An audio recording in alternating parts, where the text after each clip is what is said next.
With the recent return of Johnny Gaudreau to Calgary, I decided to continue this series with part 4. In case you're new to this type of thing, in this video we're going to be going over multiple players that weren't particularly liked by their own fan bases, meaning that it could be that they left their respective teams addressed and are hated from there, or they could be currently with the team whose fan base isn't fond of them. And with that, here are 4 NHL players that were or are hated by their own fan base.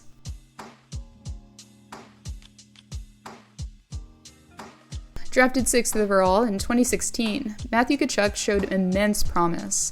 After recording 107 points during his draft-eligible season with the London Knights, Tkachuk had proven that he could produce offensively. Not only was he gifted in that regard, but Tkachuk was known to have other tools in his wheelhouse as well. Tkachuk was viewed as a grade-A agitator that possessed immaculate balance and speed. This was something that Treliving, I'm sure, hoped that would eventually mesh well with Johnny Hockey. And especially last season in particular, the pair along with Elias Lindholm were in many aspects the most dominant line of last campaign. First in 5-on-5 goals, expected goals, and scoring chances, the trio made up 3 of the 17 players league-wide that were able to reach the 40-goal milestone. This was a line and ultimately a team that had a mountain of expectations thrust upon them. Unfortunately, the team fell short and succumbed to defeat against Connor McDavid and the Edmonton Oilers. Despite the disappointment that Flames fans already were feeling at that point, there was only more to come. By the time that GM Brad Treliving was informed that Gaudreau wouldn't be returning to Calgary, it was already too late to receive anything for him.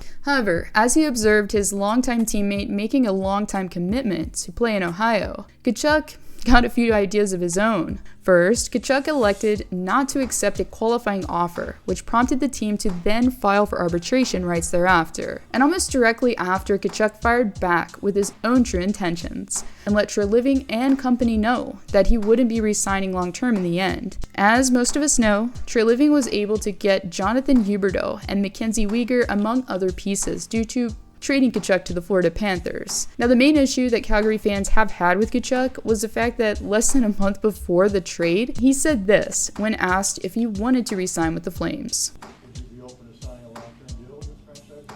Absolutely, I've loved it here. When the Panthers made their way to Alberta last November, it did seem like the reception went both ways, meaning that it wasn't nearly as bad as when John Tavares returned to face Islanders fans, but there were audible boos raining down here and there.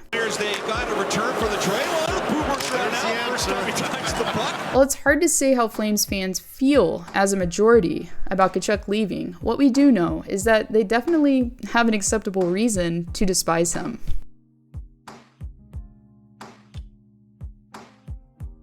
Known as one of the most dynamic defensemen of his time, Chris Pronger played for a handful of NHL teams throughout his career, and it was after a little more than a decade since his debut with the Whalers that Pronger was traded from St. Louis to Edmonton. At that point in time, back in 2005, the defenseman had been with the Blues for all but 2 seasons since his debut in 1993. After not qualifying for the postseason prior to the NHL lockouts, the Oilers were hopeful that Pronger could help their team. The Norris recipient of 2001 was signed to a 5-year, $31.5 million contract shortly after arriving in Alberta. And unsurprisingly, Pronger delivered as he notched 56 points in 80 games played. The Oilers also embarked on a lengthy Stanley Cup run, one in which they went all the way to the final round. After unfortunately losing to Rob Brind'Amour and the Hurricanes, the team and fan base was dealt another blow. It took the retirement of one of the NHL's greatest forwards to overshadow the fact that Edmonton traded one of the NHL's best defensemen on Monday, fulfilling Chris Pronger's wish to be dealt.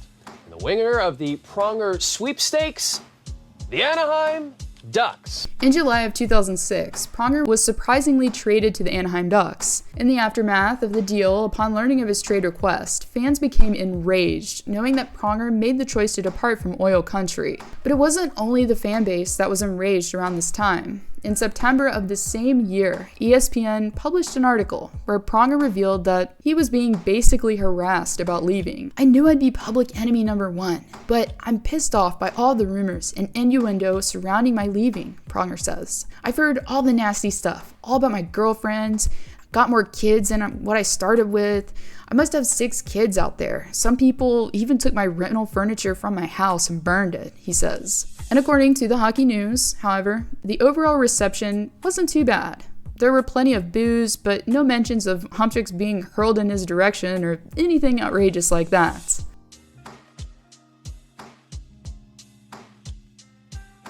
I feel like I'd almost be doing a disservice to viewers at this point if I didn't bring up JT Miller.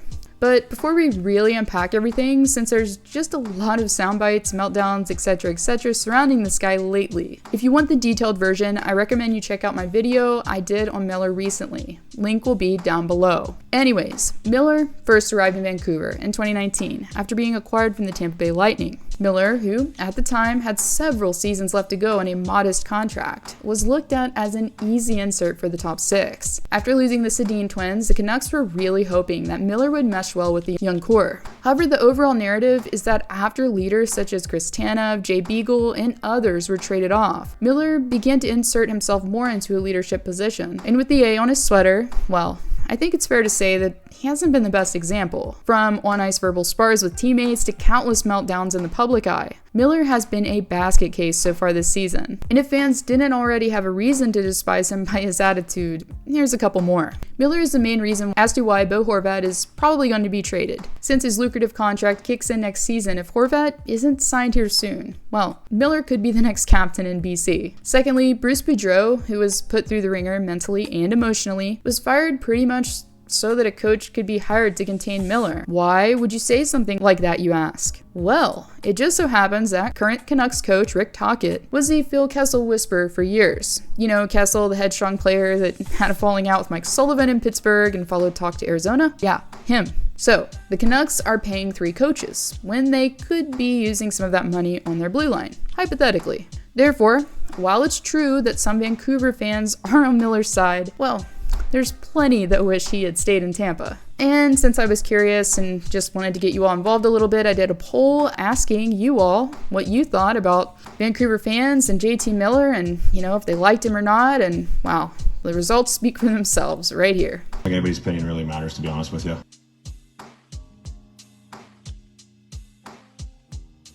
Here recently, we witnessed Johnny Gaudreau's long-awaited return to the Saddle Dome. The forward returned for the first time since bidding the Flames farewell last offseason. Known for quite some time as the most dynamic player on Calgary's roster, Gaudreau gave Flames fans something to cheer about. During his time in Calgary, Johnny Hockey was able to hit the 30-goal threshold on 3 different occasions. His best season that I alluded to earlier was last campaign, in which he recorded 115 points in a full season's play. But throughout last season's proceedings, the overall theme was uncertainty in Alberta. Despite the fact that the team was one of the most dominant in the West, fans were hoping that Gaudreau and Tkachuk would both be forever Flames. However, GM Brad Treliving, who gave all indications that he felt Gaudreau would be re-upping, only found out one day before free agency that he wouldn't be, as Gaudreau made the decision to sign with the Columbus Blue Jackets, a team that hardly anyone suspected he'd choose. And while Treliving faced criticism for letting Gaudreau walk, he wasn't the only one taking some heat from Flames fans. If you weren't around on Twitter last July, I found this pretty transparent and honest take on Calgary hockey now that gives us a taste of what fans were going through. Literally, the article starts with denial, anger, bargaining, depression, acceptance. Calgary Flames fans are at varying stages of grief. The author criticizes Gaudreau because the forward claimed he wanted to be closer to home and that's why he left Calgary, but instead of landing near New Jersey, he chose Ohio instead. I'll link it below if you would like to read further, but we also got to take in the reactions recently in the Saddle Dome as Gaudreau made his return. Except for when the tribute video played, fans were booing the former Flame at any chance they had. Well, not counting the penalty shot, in which he missed. That warranted cheers. In conclusion, since all these players listed played or are playing for Canadian teams, it really seems like a lot of the distaste was related to passion. NHL fans that live up north love their hockey, and it shows. They also displayed more class when it comes to welcoming Tkachuk and Gaudreau back. While they still booed to show their disapproval, they still cheered when it came time to remember their legacy. Here in the States, well, if you watch the John Tavares return to the Coliseum, well, it doesn't always go that smoothly. Both teams just want to get this game moving, Brendan, with all the whistles.